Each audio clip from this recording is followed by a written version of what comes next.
کہ پاکستان کی پاپولر ترین پارٹی جو ہے وہ پاکستان تحریک انصاف ہے، اور اس چیلنجنگ دور میں ہماری پارٹی جو ہے وہ مؤثر کردار ادا کر سکتی ہے یونیفارمٹی کے لیے، پاکستان کے ڈیفنس کے لیے۔ اور یہ میں اس لیے کہتا ہوں کہ اسلامک فوبیا سے نکالنے کے لیے ہمارے سربراہ نے اقوام متحدہ میں واضح لائن اڈاپٹ کی تھی، تو میں اس پس منظر میں ایک بات کر چکا۔ لیکن علامہ اقبال کو دیکھیے، قائد اعظم کو دیکھیے، آپ پاکستان بنانے والے شہداء کو دیکھیے، دو قومی نظریے پہ کوئی بھی کمپرومائز نہیں کر سکتا، لہٰذا دو قومی نظریے کے ارتقاء کے لیے، پاکستان کے دوام کے لیے بغیر تفریق کے تمام پارٹیز کو یکجا ہو کے، تمام ملک کو یکجا ہو کے کام کرنا ہے، اور جنگ کی حالت کے لیے خود کو تیار کرنا ہے، تیار رکھنا ہے۔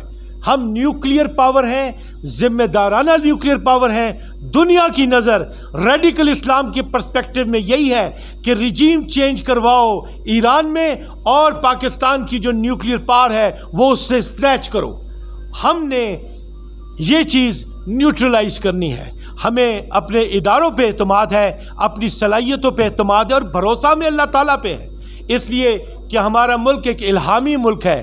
اگر یہاں پہ ریڈیکل جوئزم کچھ بھی کرے، بنی اسرائیل کچھ بھی کرے، اسلامک پرسیپشن کا نفاذ اور ارتقاء اللہ کا وعدہ ہے۔ سو ہم جو کہ ایمان لائے ہیں اللہ کی وحدانیت پہ، ہم جو ایمان لائے ہیں حضور اکرم صلی اللہ علیہ وسلم پہ، ہم جو ایمان رکھتے ہیں 1,24,000 پیغمبروں پہ، ہم بات جو ہے ریلیجیس آرڈر کی دوبارہ آ گئی ہے، تو ہمیں بھی اپنے ایمان کو تازہ کرنے کا موقع مل گیا ہے۔ پاکستان ایک نیوکلیئر ریاست ہے، پاکستان کے لیے چیلنجز بہت زیادہ ہیں، پاکستان کسی بھی نفاق کا متحمل نہیں ہو سکتا۔ پاکستان کو اصل میں جمہوری ملک کی حیثیت سے آئین اور قانون کے مطابق آگے بڑھنا ہوگا۔ جو درمیان میں مس کمیونیکیشنز ہیں، مس انڈرسٹینڈنگز ہیں، غلط ہینڈلنگ ٹیکلنگ ہو گئی ہے، انہیں نیوٹرلائز کر کے قومی بہاؤ میں لانے کی ضرورت ہے۔ کوئی نفاق، کوئی تفریق ہمارے لیے قابل تجویز نہیں ہے۔ اس لیے اب پاکستان کدھر کھڑا ہے؟ پاکستان سفارتی طور پہ ایران کو سپورٹ کرتا ہے، کرے گا، کرتا رہا ہے۔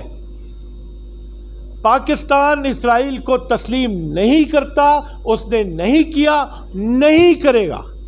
لہٰذا اب ہمیں سفارتی انگ میں، عملی طور پہ دنیا میں نفاذ امن کے لیے ریکوائرڈ کام کرنا ہے، اور یقینی طور پہ اہلیت رکھنے والے اور دن اور رات جتے ہوئے ہمارے ادارے اور ہمارے اداروں کے متعلقہ افراد جو ہیں وہ اس میں لگے ہوئے ہیں۔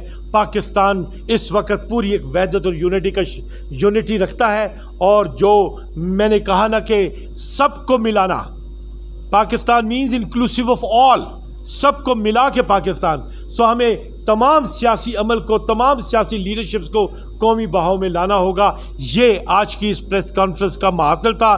جنگ کے لیے ہمیں تیار رہنا ہے، خود کو تیار رکھنا ہے، پاکستان کو سیسا پلائی ہوئی دیوار بننا ہے، پاکستان کے دشمن کو اپنا ذاتی دشمن سمجھنا ہے، انر اینیمیز کو نظر میں رکھنا ہے، اس لیے کہ انٹیل جو ہے وہ ڈیسائیڈ کرے گی آنے والے جنگوں کے نتیجے کو۔